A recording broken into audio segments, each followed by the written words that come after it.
je tiens à remercier Affiniteam pour leur accueil et aux experts qui veulent bien nous rencontrer et nous écouter, et à vous bien sûr. Donc je m'appelle Solène Dargaud et je suis issue d'une formation d'entrepreneuriat à l'INSA de Lyon. Également, j'ai une formation génie industriel. Donc je viens vous parler de mon projet Beeline, qui est un projet, alors on a mis comme baseline chasseur de faits et révélateur d'histoire, vous allez rapidement comprendre pourquoi. Et donc tout d'abord, moi je me suis intéressée à quelque chose qui est une question qui intéresse beaucoup de monde, c'est l'actualité. On a toujours envie de comprendre ce qui se passe autour de nous, le contexte, voilà. Et donc l'homme est toujours en quête d'informations, mais en général il se retrouve, et mon collègue en a très bien parlé, face à l'infobésité. Donc on est face à un mur d'informations, que ce soit les mails, les applications mobiles, les journaux, les réseaux sociaux. Et en général, on ne comprend pas vraiment ce qui se passe autour de nous et on est submergé par cette information. À côté de ça, ces personnes-là sont de plus en plus en demande de slow news, donc de l'information de fond, de qualité. Et paradoxalement, les médias, eux, sont dans un secteur en crise qui peine à monétiser leurs articles à forte valeur ajoutée.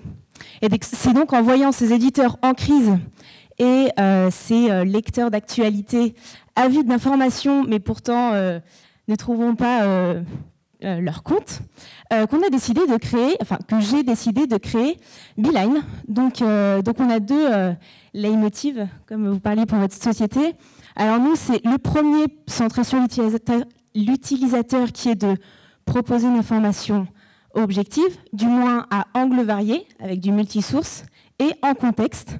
Donc ce qu'on peut voir sur la vue juste à gauche, l'objectif c'est de faire un agrégateur de contenu, donc une application mobile qui agrège le contenu de plusieurs partenaires médias, et de le remettre sur une timeline, donc dans un contexte historique. Ce qu'aujourd'hui vous faites quand vous lisez un article, puisque vous cliquez sur les hyperliens et vous retrouvez avec 4 ou 5 pages Wikipédia pour comprendre le contexte d'une information.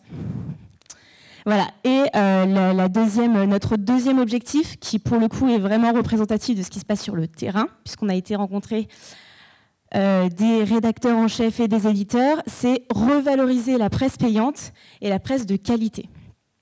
Voilà, puisqu'aujourd'hui le secteur est en crise et en quête de renouveau pour trouver de l'argent. Donc nos innovations, parce qu'aujourd'hui il y a des concurrents, nos innovations par rapport aux agrégateurs de news ou aux journaux traditionnels se basent sur la visualisation de l'information, proposer une information digeste. Et donc là, ce qu'on peut voir à gauche vs ce qui se passe à droite, c'est qu'au lieu d'avoir un article condensé juste en texte, ce qu'on propose, c'est une visualisation graphique. Donc nous, on agrège des articles d'actualité sous forme de faits d'actualité. Et après, on les propose sous forme les organise sous forme de timeline pour les remettre dans un contexte. Ça, c'est le travail que nous faisons.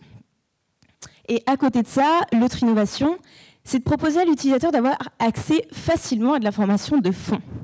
Je vous ai présenté l'aspect plus factuel, mais les utilisateurs cherchent à avoir des informations digestes, mais aussi à fort contenu, à forte valeur ajoutée, que ce soit dans le professionnel ou même dans le personnel. Et pour ça, nous cherchons à simplifier l'accès à ces informations. Et au lieu de s'abonner 17 € au Monde ou 15 € au Figaro, etc., on propose d'avoir accès à des articles à l'unité, donc des articles à 10 centimes, 80 centimes sur notre plateforme. Voilà. Et on propose également, à la différence de nos concurrents, des bouquets d'abonnement, donc 15 € par mois, pour avoir accès à plusieurs sources. Voilà. Sachant que c'est un marché qui est tout nouveau, puisqu'on a un concurrent qui est arrivé en Europe et qui a réussi à capter 100 000 utilisateurs en 4 mois et qui a réussi à convertir ces utilisateurs à 20% en utilisateurs payants. Ils ne sont pas encore en France et c'est ce pourquoi nous, on aimerait nous développer au plus vite, donc avec une équipe, puisqu'aujourd'hui je suis toute seule, et on a dit qu'en équipe ça allait plus vite, et avec de l'argent aussi. Et donc voilà mon objectif de ma venue ici. Voilà, donc notre avancement, alors il reste beaucoup de choses à faire. Aujourd'hui, j'ai travaillé pendant 6 mois avec une équipe de 5 sur mon projet. À la fin de cette formation, je vais être toute seule. C'est pour ça que je cherche des associés. Et donc, nous avons travaillé sur l'étude terrain, le design. On a un premier prototype, enfin une maquette que vous pourrez venir tester à notre stand. Et il nous reste la phase de développement et recherche de fonds et le lancement, puisque le but, tout va se jouer sur la communication pour mettre des barrières à l'entrée. Voilà, donc concrètement, ce que je recherche, c'est un partenaire ou des partenaires dans le développement, que ce soit web ou mobile, et la direction technique pour m'accompagner dans cette aventure. Voilà, merci de votre attention.